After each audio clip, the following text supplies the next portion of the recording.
আসসালামু আলাইকুম ওয়া রাহমাতুল্লাহি ওয়া বারাকাতুহু। আজকে আমরা ট্যাক্সেশন ইন বাংলাদেশের কর বিধি, যে ভাড়া খাতে আয় বা গৃহ সম্পত্তি খাতে আয় যে টপিকটা রয়েছে, ওই টপিকের সম্পূর্ণ আ বিষয়টাই আমরা আজকে আলোচনা করব। চলুন শুরু করা যাক। আমরা এই বইটা অনলাইনে প্রাইভেট ব্যাচ এর মাধ্যমে প্রাইভেট পড়াচ্ছি। আপনারা যদি কেউ চান তাহলে আমাদের অনলাইন প্রাইভেট ব্যাচে যুক্ত হতে পারেন একদমই নামমাত্র ফি দিয়ে।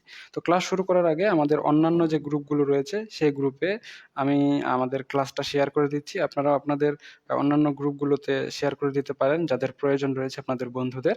এবং আপনারা যদি চান তাহলে আমাদের অনলাইন ব্যাচেও যুক্ত হতে পারেন। প্রথম থেকে শেষ পর্যন্ত মাত্র ৩৮ টা অঙ্কের মাধ্যমে পুরো বইটাই আমরা শেষ করে দেব এবং ট্যাক্সের ক্ষেত্রে আমরা যে অঙ্কগুলো করাবো এই অঙ্কগুলোর ভিতর থেকেই প্রশ্ন আসবে, এর বাইরে আসবে না। এটা শুধু ট্যাক্স সাবজেক্টের বেলায় প্রযোজ্য, অন্য সাবজেক্টের বেলায় প্রযোজ্য নয়। সো আপনারা যদি চান তাহলে কিন্তু আমাদের অনলাইন ব্যাচে যুক্ত হতে পারেন একদমই নামমাত্র ফি দিয়ে। তো ট্যাক্সেশন ইন বাংলাদেশের কর বিধি। আজকে আমরা গৃহ সম্পত্তি খাতে আয় বা ভাড়া খাতে আয় এই টপিকটার দ্বিতীয় ক্লাসে উপস্থিত হয়েছি। ঠিক আছে, চলুন শুরু করা যাক। তো আমি ডেটা অফ করে দিচ্ছি। তো আমাদের এই যে প্রশ্নটা রয়েছে 20 নাম্বার প্রশ্ন, এইটা আমরা আজকে আলোচনা করব। তো এটা ম্যানেজমেন্ট ডিপার্টমেন্ট 2016 সালে ইতিমধ্যে একবার আসছিল এই কোশ্চেনটা। হ্যাঁ, আচ্ছা, ক্যামেরাটা ঘোলা দেখা যাচ্ছে মনে হয়। আচ্ছা, তো ম্যানেজমেন্ট ডিপার্টমেন্ট 2016 সালে আসছিল। এখানে বলা হয়েছে জনাব আমির হোসেন একজন সরকারি কর্মকর্তা। ভালো কথা। ঢাকা শহরে তার একটি বাড়ি আছে। আরো ভালো কথা, বাড়িটির দোতলায় তিনি বসবাস করেন। তার মানে বাড়িটা 2 তলা বিশিষ্ট, তার মধ্যে দ্বিতীয় তলায় তিনি বসবাস করে। আরো ভালো কথা, নিচতলা থেকে বার্ষিক 4,75,980 টাকা ভাড়া পায়। ভাড়াটিয়া মালিকের পৌর কর পরিশোধ করেছে। ভাড়াটিয়া পরিশোধ করলে কি হয়, মানে বার্ষিক ভাড়ার সাথে কি হয়, যুক্ত হয়ে যায় 3,000 টাকা। বাড়িটির মিউনিসিপাল মূল্য মানে পৌর কর 8 লক্ষ টাকা। বাড়ি সংক্রান্ত অন্যান্য খরচগুলো নিচে দেওয়া আছে। এখন আমাদের প্রশ্নে কি বলছে? প্রশ্নে বলছে যে 2022-23 আয় বর্ষে জনাব আমির হোসেনের গৃহ সম্পত্তি খাতে মোট আয় নির্ণয় করো। সো গৃহ সম্পত্তি খাতে আয় আর ভাড়া হতে আয় দুইটা একই রকম, শুধু আপনাদের খেয়াল রাখতে হবে যেন আপনারা নতুন যে নিয়মটা রয়েছে সেই নিয়মে অঙ্ক করেন, পুরাতন নিয়মে যেন অঙ্ক না হয়। তাহলে এটা হচ্ছে প্রবলেম নাম্বার 20 নাম্বার প্রবলেম। হ্যাঁ, আমরা কি করব, ভাড়া হতে আয় বের করব। তাহলে প্রথমে যেহেতু কর বের করব তাহলে করদাতার নাম লিখব। তাহলে আমরা এখানে লিখব কর দাতা। তো করদাতা হচ্ছে জনাব আমির হোসেন। হ্যাঁ, জনাব আমির হোসেন। আমির হোসেন, করদাতা জনাব আমির হোসেন। এরপরে আয় বর্ষ কর বর্ষ লিখবো আমরা। প্রথমে লিখবো আয় বর্ষ। আয় বর্ষটা কত হবে এটা প্রশ্নে দেওয়া থাকবে। আমরা একটু দেখি 2022-23 আয় বর্ষে, তাহলে আয় বর্ষ কত? আয় বর্ষ হচ্ছে 2022-23। এখন তাহলে এই পাশে লিখবো কর বর্ষ। তো আয় বর্ষের 1 বছর পিছিয়ে দিতে হবে কর বর্ষ। তা আয় বর্ষ যদি 22-23 হয় তাহলে কর বর্ষ হবে 2023-24। ঠিক আছে, এরপরে কি করব আমরা? গৃহ সম্পত্তি খাতে আয় বের করব। তাহলে আমরা লিখব গৃহ সম্পত্তি, সম্পত্তি খাতে আয়।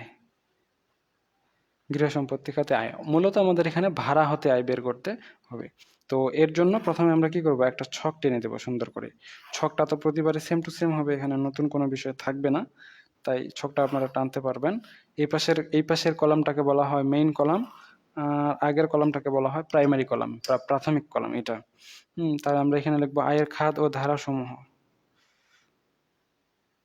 আয়ের খাত, আয়ের খাত ও ধারাসমূহ, ধারাসমূহ। এই পাশে হবে টাকা, এটা হচ্ছে প্রাইমারি কলাম। এই পাশের টাকা, এটা হচ্ছে মেইন কলাম। ঠিক আছে, এখানে আবার এখানে গৃহ সম্পত্তি খাতে আয় লিখছি, তবে আমরা এখানে কি লিখবো, ভাড়া হতে আয়। এখানে লিখবো আমরা ভাড়া হতে আয়। কি লিখবো, ভাড়া হতে আয়। এটা ধারা রয়েছে, এটার নতুন ধারা, আগে ধারাটা হবে না। ধারা হচ্ছে 35 থেকে 39, এটা মুখস্থ রাখবেন। ধারা লেখা বাধ্যতামূলক, এটা লিখতেই হবে, এর কোনো বিকল্প নাই, ঠিক আছে, ভাড়া হতে হয়। এখন আমাদের প্রশ্নে কি বলছে যে নিচতলায় মানে দুইটা তলার মধ্যে একটা তলা ভাড়া দিছে, একটা তলা কি থাকে, নিজে থাকে। তো নিচতলা থেকে বার্ষিক ভাড়া হয়েছে কত, 4,75,980 টাকা। তাহলে আমরা এখানে লিখতে পারি ভাড়া, ভাড়া মূল্য, এখানে এক দিয়ে দিতে পারি, এক, ভাড়া মূল্য, ভাড়া মূল্য কত, উম এদিকে একটু দূরে লিখবো কারণ পরবর্তীটা আবার সামনে হয়ে যাবে, 4,75,980, ঠিক আছে। আচ্ছা, এটার সাথে যোগ হয়ে যাবে, যোগ হবে কি, যে ভাড়াটিয়া কর্তৃক পরিশোধিত, ভাড়াটিয়া কর্তৃক পরিশোধিত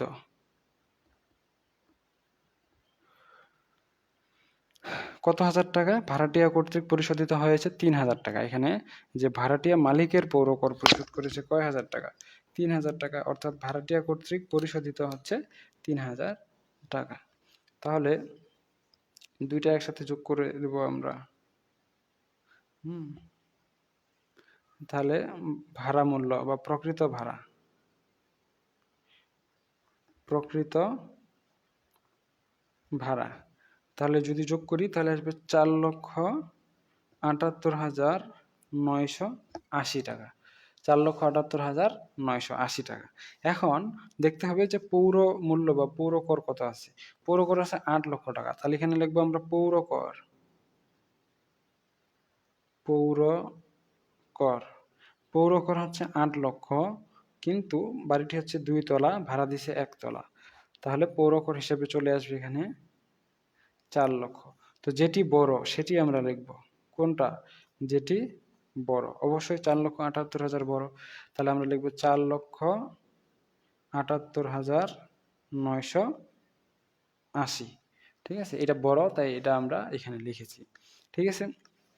এখন এটার সাথে সাথে আর অন্য কোনো বিষয় আছে কি নাই, আর অন্য কোনো বিষয় নাই, তো মোটামুটি শেষ, এটা বের হয়ে গেছে। এখন আমরা লিখব বাদ, বাদ, অনুমোদনযোগ্য খরচসমূহ, অনুমোদনযোগ্য খরচ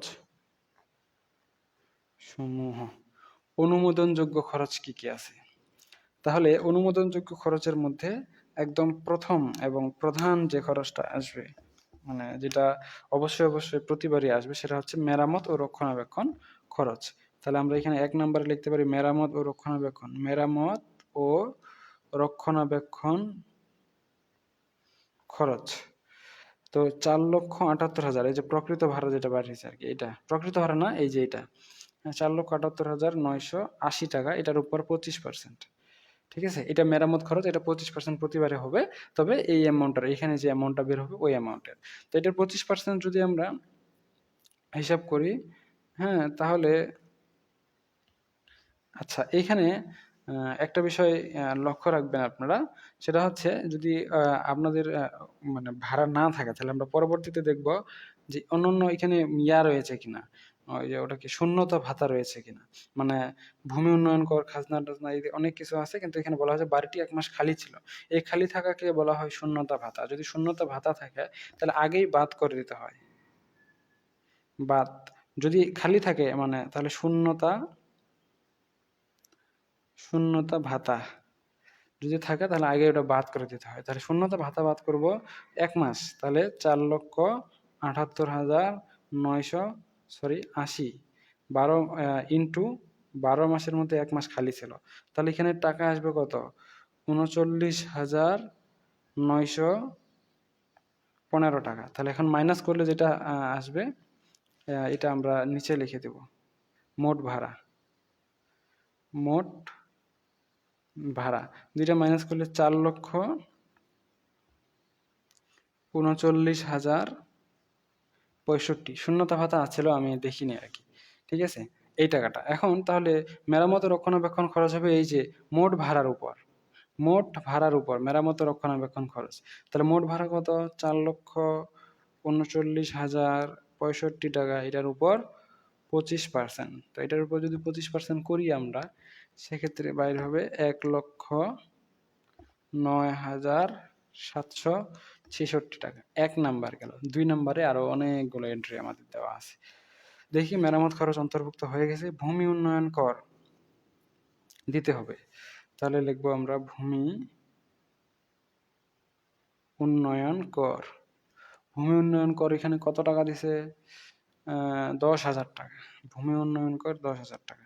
বাড়িটি ২ তলা, ভাড়া দিছে ১ তলা, তাহলে এখানে আসবে কত? ৫,০০০ টাকা। আচ্ছা, এর পরবর্তীতে কি আছে? ভূমির খাজনা ৩,০০০ টাকা। তাহলে খাজনা দেব, ভূমির খাজনা কত? ৩,০০০। তাহলে ২ ভাগের ১ ভাগ, তাহলে আসবে কত? ১৫০০। আচ্ছা, এর পরবর্তীতে আছে কি ভূমির ভাড়া, তাহলে ভাড়াও দেব ৭,০০০। ভূমির ভাড়া কত? ৭,০০০। তাহলে ২ ভাগের ১ ভাগ, তাহলে আসবে কত? ৩,৫০০। আচ্ছা, এরপরে আছে কত? ঋণের সুদ ১০,০০০। তাহলে ঋণের সুদ লিখব, ঋণের সুদ কত? ১০,০০০ ইন্টু ২ ভাগের ১ ভাগ, তাহলে আসতেছে কত? ৫,০০০। আচ্ছা, ৬ নম্বর হচ্ছে আইন খরচ। আইন খরচ আসবে না, এটা মেরামত রক্ষণাবেক্ষণ খরচের ভিতরেই অন্তর্ভুক্ত। লিফট, সিঁড়ি, পানি, দারোয়ান মেরামত খরচের অন্তর্ভুক্ত, এটা আসবে না। নিরাপত্তা প্রহরী মেরামত খরচের অন্তর্ভুক্ত আসবে না। বিদ্যুৎ, পানি মেরামত খরচের অন্তর্ভুক্ত আসবে না। ঠিক আছে? হ্যাঁ, খালি ছিল, শূন্যতা ভাতা লেখা শেষ। বৈদ্যুতিক সংস্থাপন এটা কি? মেরামত খরচের অন্তর্ভুক্ত। পৌর কর দিছে ৩,০০০, তাহলে পৌর করটা আসবে। পৌর কর দেওয়া হয়েছে ৩,০০০, ২ ভাগের ১ ভাগ আমরা দেব, অর্থাৎ ১৫০০ টাকা ভাড়া দিব, মানে ট্যাক্স দিব। শেষ, এদিকে আর নাই। তাহলে আমাদের এখন গৃহ সম্পত্তি খাতে মোট আয় বের করতে বলছে, এটাকে আমরা একটু হিসাব করি। সবগুলো এবার যোগ করলে আসবে ১,২৬,২৬৬। এখন ৪,৩৯,০৬৫ থেকে ১,২৬,০০০ যদি বাদ করে দিই, তাহলে আসবে ৩,১২,৭৯৯। এখানে অঙ্ক শেষ। এখানে বলবো ভাড়া হতে নিট করযোগ্য আয়। ভাড়া হতে নিট করযোগ্য আয়, করযোগ্য আয় ৩,১২,০০০। এখন অবশ্যই আমি কি বলেছিলাম আপনাদের, টিকা দিতে হবে। টিকা দেওয়ার কোনো বিকল্প নাই। টিকা নাম্বার ১, টিকা অবশ্যই দিতে হবে। টিকা নাম্বার ১, প্রথম টিকা কি? যে ভাড়াটিয়া কর্তৃক পরিশোধিত হয়েছে পৌর কর, তাই ভাড়া মূল্যের সাথে যোগ করা হয়েছে। ১ নাম্বার টিকা। ২ নাম্বার টিকা আমি লিখে দিচ্ছি না, টিকা লিখতে গেলে তো অনেক সময় লাগবে। আমি জাস্ট আপনাদের এমনি বলে দিচ্ছি, আপনারা এমনিতে দেখে নেন। ঠিক আছে? বাড়িটির অর্ধেক অংশ ভাড়া দেওয়া হয়েছে, তাই পৌর কর, ভূমি উন্নয়ন কর, খাজনা, ভাড়া, সুদ সবকিছুই অর্ধেক অর্ধেক ধরা হয়েছে। ঠিক আছে? ৩ নাম্বার, আহ বাড়িটি ১ মাস খালি ছিল, তাই শূন্যতা ভাতা হিসাবে ১ মাসের ভাড়া মূল্য বাদ দেওয়া হয়েছে। ৩ নম্বর শেষ। ৪ নম্বর, মেরামত ও বাড়িটি ধরে নেওয়া হয়েছে বাড়িটি আবাসিক কাজে ব্যবহারের জন্য ভাড়া দেওয়া হয়েছে, তাই মেরামত ও রক্ষণাবেক্ষণ খরচ ২৫% ধরা হয়েছে। ৪ নম্বর শেষ। ৫ নম্বর, ৫ নম্বর এখানে লিখে দিতে পারেন, যেগুলো এন্ট্রি লিখিনি আমরা, কোনগুলো লিখিনি? বিদ্যুৎ, পানি, হ্যাঁ, বৈদ্যুতিক সংস্থাপন ব্যয়, নিরাপত্তা প্রহরী, লিফটম্যান্টের ভাড়া মেরামত খরচের অন্তর্ভুক্ত, তাই নতুন করে আর লেখা হয়নি। তাহলে এই ৫টা আপনারা ইয়াদে দিলেই হয়ে যাবে ইনশাল্লাহ। আশা করা যায় বুঝতে পারছেন। তো আমি প্রথম থেকে একটু রিভাইজ করে দিচ্ছি। আমাদের এখানে গৃহ সম্পত্তি খাতে আয় বের করতে বলছে, এটা মূলত ভাড়া হতে আয় বের করতে বলছে, একই প্রশ্ন। তো ভাড়া হতে আয় বের করতে বলছে, তো আমরা কি করবো? শুরুতে করদাতার নাম দিব। আমাদের এখানে করদাতা হচ্ছে জনাব আমির হোসেন। এরপরে আয় বর্ষ, কর বর্ষ লিখবো। আয় বর্ষ প্রশ্নে দেওয়া থাকবে, আমরা ১ বছর পিছিয়ে কর বর্ষ করে দেবো। এখানে গৃহ সম্পত্তি খাতে আয়ও লিখতে পারেন, ভাড়া হতে আয়ও লিখতে পারেন। অবশ্যই এইখানে ভাড়া হতে আয় লিখতে হবে। তো এরপর আমরা একটা ছক টেনে দেবো। ছক টানার পর এখানে আয়ের খাত ও ধারাসমূহ লিখব। এরপরে ভাড়া হতে আয় ৩৫ থেকে ৩৯ ধারা নম্বর এটা লিখে দিব। এরপর ভাড়া মূল্যটা লিখব। যেহেতু ভাড়াটিয়া কর্তৃক পরিশোধিত হয়েছে তাই ৩,০০০ টাকা যোগ হয়েছে। যদি মালিক কর্তৃক পরিশোধিত হতো তাহলে আবার ৩,০০০ টাকা বিয়োগ হয়ে যেত। তাহলে টোটাল প্রকৃত ভাড়া বের হয়েছে সারা বছরে ৪,৭৮,৯৮০ টাকা। এর সাথে পৌর করটা রয়েছে ৮,০০,০০০ টাকা। ২ ভাগের ১ ভাগ আমরা লিখব ৪,০০,০০০ টাকা। ২ টার মধ্যে যেটা বড় ওটাই লিখব। তাহলে ৪,৭৮,০০০ টাকা বড়, তাহলে এটাই লিখছি। এরপর মাসে ওই বাড়িটা সারা বছরে ১ মাস কি ছিল? খালি ছিল। খালিটাকে কি বলা হয়? শূন্যতা ভাতা। তো ১২ ভাগ দিয়ে ১ গুণ করে দিছি। তাহলে ভাড়া মোট বের হয়েছে ৪,৩৯,০০০ টাকা। এখন এখান থেকে এখান থেকে অনুমোদনযোগ্য খরচ যেগুলো রয়েছে সেগুলো বাদ দিতে হবে। প্রথমেই যেহেতু এটা আবাসিক কাজের জন্য ব্যবহার করা ভাড়া দেওয়া হয়েছে তাই অনুমোদনযোগ্য খরচ ২৫% ধরা হয়েছে মোট ভাড়ার।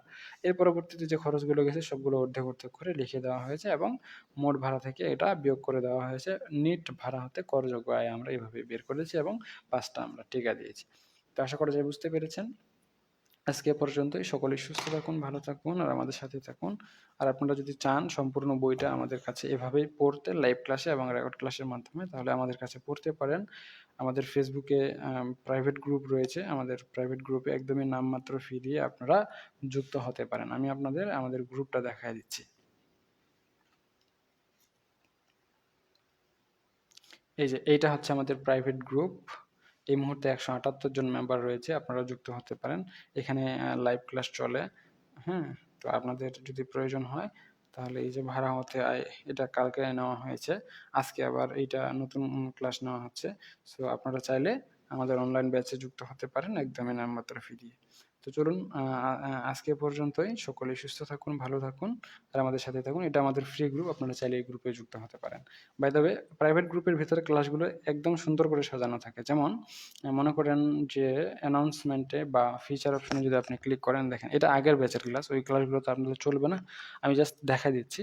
দেখেন কোন নিয়মে অঙ্ক করবেন, তারপরে পিডিএফ সাজেশন, তারপরে টপিকগুলা বেতন খাতে আয়, সিকিউরিটি খাতে আয়, গৃহ সম্পত্তি খাতে আয়, ব্যবসা খাতে আয়, সবগুলো টপিক সুন্দর করে সাজিয়ে দেওয়া হয়েছিল আগের ব্যাচে। নতুন ব্যাচেও দেওয়া হবে। সো ক্লাসগুলো যেহেতু আজকে কেবল শুরু হইলো তো এখন সাজাইতে সময় লাগবে। আপনারা চাইলে আমাদের ব্যাচে যুক্ত হতে পারেন। তো ঠিক আছে আজকে পর্যন্তই। সকলেই সুস্থ থাকুন, ভালো থাকুন আর আমাদের সাথেই থাকুন। আপনাদের কোনো প্রয়োজন হলে অবশ্যই কমেন্ট সেকশনে জানাতে পারেন। ধন্যবাদ।